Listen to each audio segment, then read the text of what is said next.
দক্ষিণ আফ্রিকার বহুযুগের শিরোপা খরা কাটানোর মধ্য দিয়ে শেষ হয়েছে তৃতীয় টেস্ট চ্যাম্পিয়নশিপ। তবে দম ফেলানোর সময় নেই। নতুন চক্র যে শুরু হতে যাচ্ছে 17 June Sri Lanka Bangladesh test series দিয়েই। প্রথম দুই চক্রের তুলনায় তৃতীয় আসরে পারফরমেন্সের গ্রাফে বেশ উন্নতি হয়েছে শান্তদের। এতে সুফলও পেয়েছে তারা। অস্ট্রেলিয়ার মাটিতে তাদের বিপক্ষে টেস্ট খেলার সুযোগ পাচ্ছে টাইগাররা। এছাড়াও প্রতিপক্ষ হিসাবে সব শক্তিশালী দলই পেয়েছে বাংলাদেশ। নতুন চক্রে কতটি ম্যাচ খেলবে শান্তরা, ঘরে ও বাইরে কবে কয়টি ম্যাচ পাবে বাংলাদেশ, চলুন জেনে নেওয়া যাক।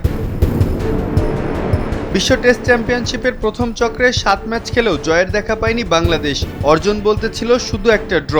পরের চক্রে 12 টেস্ট খেলে জিতেছিল মোটে একটা। প্রথম দুই দফায় তাই টাইগারদের অবস্থান ছিল একদম তলানিতে।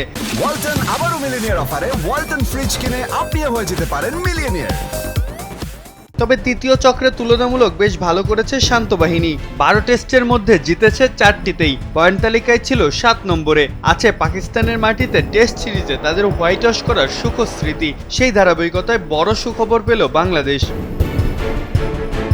বিশ্ব টেস্ট চ্যাম্পিয়নশিপে এবার 12টি টেস্ট খেলবে টাইগাররা। 6টি খেলবে ঘরে, বাকি 6টি খেলবে প্রতিপক্ষের মাটিতে, যার মধ্যে আবার আছে অস্ট্রেলিয়ার মতো পরাশক্তির নাম। দীর্ঘ 23 বছর পর অজিদের মাটিতে টেস্ট সিরিজ খেলতে যাবে টাইগাররা। এই চক্রে 2025 সালে শুধুমাত্র শ্রীলঙ্কায় সফর করবে টাইগাররা। বাকি 5টি সিরিজই হবে যথাক্রমে 2026 ও 27 সালে।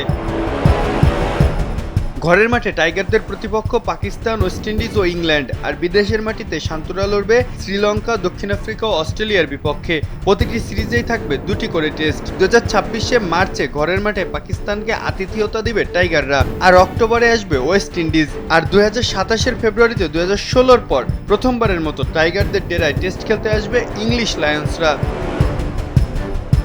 অধিনায়ক শান্ত সম্প্রীতিই বলেছেন, টেস্ট ক্রিকেটে উন্নতি করছে তার দল। লক্ষ্য এবার আগেরবারের 4টি জয়কে ছাড়িয়ে যাওয়া। এত বাঘা বাঘা দলের বিপক্ষে কতটুকু ভালো করতে পারবে টাইগাররা, উত্তরটা আপাতত তোলা রইল সময়ের খাতায়। মাহফুজ আহমেদ, কালবেলা।